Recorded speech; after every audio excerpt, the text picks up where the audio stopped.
हमको थोड़ा सा अटपटा लगता है। साहब ये पंचम काल है, पंचम काल है, काय को रोते हो पंचम काल है? या हमारे आचार्यों ने पंचम काल के लिए कुछ नहीं बोला, हम क्यों कहते हैं वे पंचम काल है? अरे जयसेन स्वामी ने जब इसकी तात्पर्य वृत्ति लिखी और उस तात्पर्य वृत्ति में संबंध अधिकार में उन्होंने ऐसा लिखा कि तुम काय को रोते हो कि ये पंचम काल है।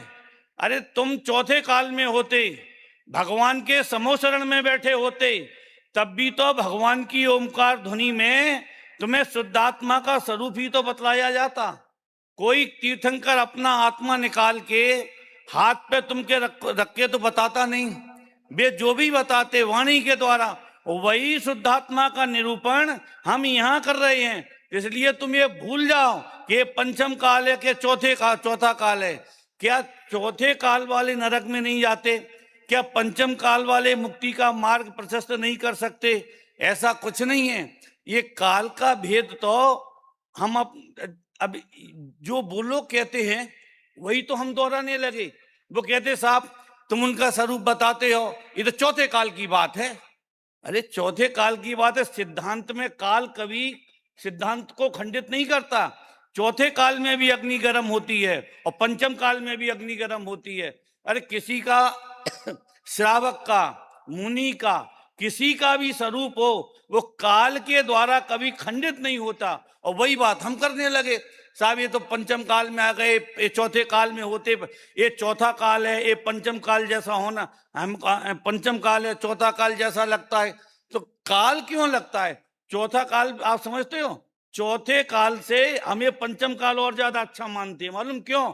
पहले तीर्थंकर से दूसरे तीर्थंकर में आधा चौथा काल निकल गया, धर्म का अस्तित्व खत्म हो गया, नमोकार मंत्र नहीं, कहीं कोई प्रतिमा नहीं, कहीं कोई मंदिर नहीं, परंतु इस पंचम काल में एक क्षण के लिए भी पूरे पंचम काल में कभी भी धर्म का विच्छेद नहीं होगा।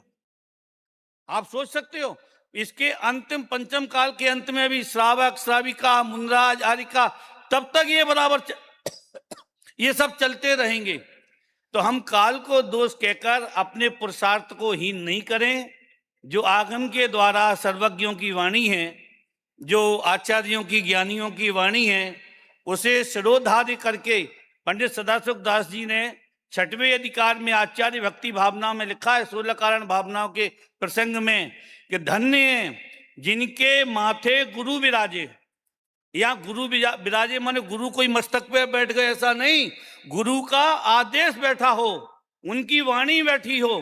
तो आज ये वाणी अगर हमारे मस्तक पर बैठी है तो हमको वो धन्य कह रही है। बताओ, धन्य है जाके माथे गुरु विराजे, गुरुओं की वाणी विराजमान है। तो इसलिए ये काल वाल का चक्कर सब छोड़ो, बहुत शांति से जो आज अपने को मिला है। एक बात विपिन भैया ने बहुत अच्छी बोली कि जो मिला है पर्याप्त है आत्म कल्याण के लिए, और इधर उधर अगर उपयोग को भटकाओगे कुछ नहीं मिलेगा, ये भव चला जाएगा। अभी इस भव की कीमत नहीं पता आपको, ये भव का एक एक समय कितना कीमती है।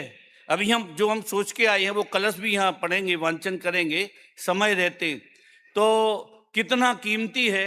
आपको मालूम है कि जो 8 भाव मिलते हैं, जो भी 24 भाव मिलते हैं, अगर आज हमारा जन्म तालिबान में हुआ होता तो क्या हो रहा होता? सोचो जरा। AK-47 चला रहे होते। AK-47 तो सब समझते हैं ना। चाइना में अगर हमारा जन्म हुआ होता तो कैसे मांस खा रहे होते, कैसे सांप को कच्चा चबा रहे होते। आपका मनुष्य जन्म तो उनका भी है। देखो दौलत राम जी ने जो लिखा है, दुर्लभ लइयो चिंतामणि त्यों पर्याय लई तस्तणी, तो वो 1 इंद्री से 2 इंद्री में आना दुर्लभ लिखा, तो ये मनुष्य पर्याय तक आना तो उत्तर कितनी दुर्लभता है। वो यहाँ आके अगर अन्य संप्रदायों में हमारा जन्म हो गया होता तो आप कल्पना करके देखो क्या हो रहा होता। भव तो चला जाता। और ये श्रावक का कुल मिला, बनिया के घर में जन्म मिला, तो अब क्या हो रहा है? अब कमाने धमाने में लगे हैं। आखिर भव तो यहाँ भी हमारा निरर्थक जा रहा, हम कौन सा सार्थक करने में लगे हैं। अब भले ही पूजन में वो पंक्ति पढ़ ले में, वो एक जुदी बात है। कौन सी? जिसके श्रृंगारों में मेरा ये महंगा जीवन को। जब ये पंक्ति हम 5-7 साल पहले बोलते थे तब महंगाई नहीं दिखती थी, पर अभी कोई कहता है कि 10 ग्राम सोना 1.5 लाख रुपए का हो गया, और उस समय 25-40 हजार रुपए का होता था। तो लोग कहते हैं अब तो सुनारों की दुकानें बंद हो जाएंगी, अब तो ये सब बंद हो जाएगा, अब गोल्ड पहना ही नहीं जाएगा, इतना महंगा हो गया। जरा बैग में पीछे जाके देखो कि सोने का भाव क्या था। 25-50 रुपए तोले था आज से 50-60-70 बरस पहले। अब कहाँ 25 रुपए तोला, तब तोला चलता था, आज ग्राम में चलता है। और आज कितना 1.5 लाख 1.25-2 लाख रुपए का 10 ग्राम सोना, तो कितना महंगा। अगर ये 10 लाख रुपए का अगर ये सोना 10 ग्राम हो जाए तो कितनी महंगाई बढ़ जाएगी। अरे साहब, फिर तो जैसे हीरे जवाहरात के नाम रह गए हैं वैसे इसका भी नाम रह जाएगा। आज जगत को जड़ पदार्थों की, संयोगों की बढ़ती हुई कीमत की महिमा तो आती है, परंतु ये मनुष्य भव का एक एक क्षण, आपको मालूम है ऐसा भी जिनवाणी में लिखा है कि मनुष्य भव का जो क्षण बीत गया है वो एक नहीं अनंत चक्रवर्तियों की संपत्ति दे दोगे तब भी वो तुमको वापस नहीं मिलेगा। अब वो गोल्ड महंगा है कि ये जीवन महंगा है।